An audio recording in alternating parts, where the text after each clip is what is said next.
శాలిగ్రామం అంటే ఏంటో తెలుసా? శ్రీ మహావిష్ణు జీర్ణం గల శిలనే శాలిగ్రామం అంటారు. అలాంటి శాలిగ్రామాలు 1 కాదు, 2 కాదు, వందల వేలు కాదు. లెక్కలేనన్ని శాలిగ్రామాలు ఆ ఒక్క నదిలోనే పడతాయి. మరెక్కడ దొరకవు అవి. ఆ నది పేరే గండకీ నది. మరి గండకీ నదిలోనే ఈ శాలిగ్రామాలు పుట్టడం వెనుక ఒక కథ దాగి ఉందని మీకు తెలుసా? గండకీ నది నదిగా మారడానికి ముందు ఒక అందమైన స్త్రీ. ఆమె అందాల వేశ్య. ఆమె అనుగ్రహం కోరి ధనవంతులు కూడా పరితపిస్తూ ఉండేవారు. గండకి అందరినీ అంగీకరించేది కాదు. ప్రతిరోజు ముందు వచ్చిన బేరం మాత్రమే ఒప్పుకునేది. ఆ రోజుకి అతనే ఆమె భర్త. రెండో మనిషికి రెండో బేరానికి ఒప్పుకునేది కాదు. ధనమాశ చూపిన దరిచేరనిచ్చేది కాదు. ఆమె తల్లి గండకీని మార్చాలని ఎన్నో విధాలుగా ప్రయత్నించింది, కాని చివరికి విఫలమైంది.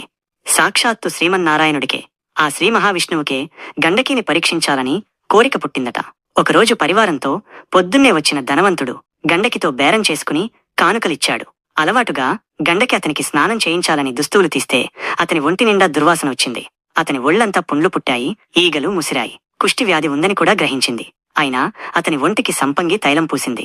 గోరువెచ్చని నీళ్లతో స్నానం చేయించింది. చేనేత వస్త్రాలు చుట్టింది. చక్కని భోజనం పెట్టింది. అదే కంచంలో తాను కూడా తిన్నది. పక్కమీదకు చేర్చింది. విసురుతూ కూర్చుంది. జ్వరంతో అతడు రాత్రికి రాత్రి ప్రాణాలు వదిలాడు. అప్పటి ఆచారం ప్రకారం సహగమనానికి పూనుకుంది. తల్లి, బంధువులు తల్లడిల్లినా ఆగలేదు. గండకి తాలి కట్టిన భార్యలా తల్లడిల్లిపోయింది. తనువును చాలించాలనుకుంది. ఉన్న ధనమంతా పేదవాళ్లకు పంచిపెట్టింది. దానధర్మాలు చేసి దహన కార్యక్రమానికి శవం వెంట మేళ తాళాలతో వెళ్ళింది.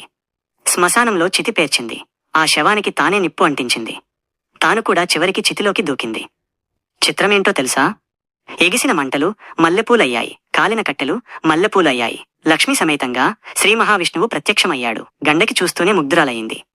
చేతులు జోడించి శ్రీమన్నారాయణుడికి నమస్కరించింది. శ్రీ మహావిష్ణువుని కన్నీళ్లతో కీర్తించింది. కీర్తిస్తూ నారాయణుడి కాళ్లు కడిగింది. గండకి పవిత్రతకు నారాయణుడు, ఆ శ్రీ మహావిష్ణువు పరవశించిపోయాడు. ఆమె నియమ నిబంధనలకు నిర్ఘాంతపోయాడు. ఆమె నిశ్చలతకు చలించిపోయాడు. ఆమె నిష్టకు ఇష్టపడ్డాడు. ఆ శ్రీమన్నారాయణుడు ఏం వరం కావాలో కోరుకోమన్నాడు గండకిని. గండకి డబ్బు, ధనము ఇవేవి కోరుకోలేదు. చివరికి మోక్షం కూడా కోరలేదు.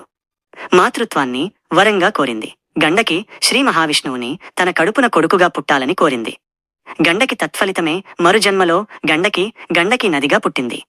నది కడుపులో శాలిగ్రామాల రూపంలో సాక్షాత్తు ఆ శ్రీ మహావిష్ణువు పుట్టి పూజలందుకున్నాడు. గండకి ఏ కులంలో పుట్టినా, ఎలాంటి పరిస్థితుల్లో ఉన్న మనసు మలినం కాలేదు.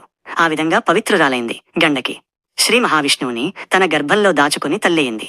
కృతయుగాన జరిగిన ఈ సంఘటన ఈ కలియుగానికి గండకి కథగా నిలిచిపోయింది. ఓం నమో నారాయణాయ. మీకు ఈ వీడియో నచ్చితే ఓం నమో నారాయణాయ అని కామెంట్ చేయండి.